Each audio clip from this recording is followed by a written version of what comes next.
খুশির কথা, এই মাসের মধ্যে আল্লাহ শয়তানকে বান্ধিলেন। আল্লাহ শয়তানকে বান্ধিলেন। শয়তান আপনার দরবার আর না, এখন খালি শুধু আপনার নফস রয়েছে।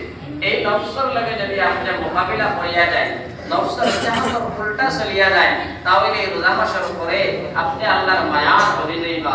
ঈদের দিন ওলা পাক আর সাফ আপনি হইবা। যেমন মতো আপনি কিতা হইছেন, আজকে আপনার মায় নাই আপনারে আজকে জন্ম দিয়েছেন, কোনো জাত গুনাহ আপনার শরীরে নাই, ওলা পাক আর সাফ আল্লাহ আপনারে বানাই লইবা। যদি সুন্দরভাবে এই রোজাগুলারে ধরিয়া যায়, ঈদের দিন আমরা এই ফজিলত পাইয়া। আমার ভাই বলার দোস্ত বলো, তাহলে রোজারে আমরা সুন্দর করতাম।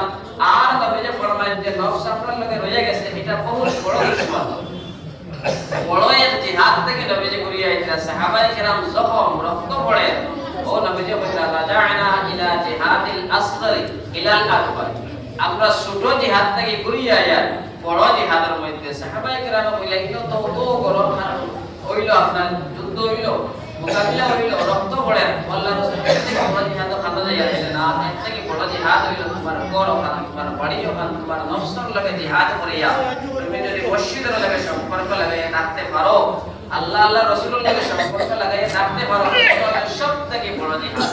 আমার ভাই বলার বুঝতে পারলো, নফসকে আপনার এখনো লগে আছে। এই নফসরে কন্ট্রোল করার লাইনে তার লাগিয়া নফসরে আপনার ফুকা রাখা লাগে। এই ফুকা আমরা রাখিয়া, কিন্তু কোন সময় আপনার বলা হালাল হয় যে রমজান মাস তো আমরা খানিয়ার বেশ খাইলে, আনি বেশ খাইয়া রোজার যে ফায়দা হইতো আসলে এটা আমরা পাইয়া না।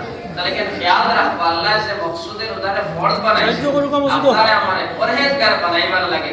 এটা খাইতে গেলে আমার ভাই বলার দোস্ত বল, আমরা কিনা করতাম যে আমরা নফসরে যে দাবাইতাম, তখন আমরা খানি কিছু কম খাওয়া লাগবে। জরুরত থেকে আমরা কম খাইয়া নফসের উপরে আমরা দাবাও ফলাইতাম, নফস আমাকে তৈয়ার করতাম।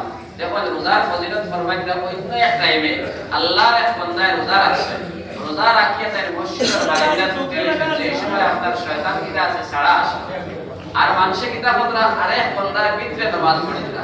ওই সময় আল্লাহর এক ওলি মসজিদের সামনে আইছে না, হামাইতা দেখলা শয়তান মসজিদের গেটের মধ্যে কিতা করে। শয়তান মসজিদের গেটের মধ্যে ওলা অবস্থা যে হে খালি কষ্ট করে বোঝা যায়, শয়তানের হালাত খারাপ হয়ে গেছে গিয়া। ও বুঝবে দিগেলা কিতারে বাত হই না কিতা, বিলা আমি তো সাইয়ার মসজিদ হামাইতা, হামাইও যে বেটা নামাজ পড়িছে এনে ওসওসা দিল দিতাম, কিন্তু আমি হামাইতে পারিয়া না। আমার ও যে মানুষের রোজা রাখি আর বারিন্দা ঢুকি রইছে, এই যে একটা শ্বাস ফলাইতা, এই শ্বাসের মধ্যে কত কষ্ট লাগে আমার, যে শ্বাসের মধ্যে ওলা আগুনের শোলা আমি পাই আছে, আমি শয়তান জ্বলি দেইতা মুখ পাইয়া আমি ভিতরে যাইতে পারি না।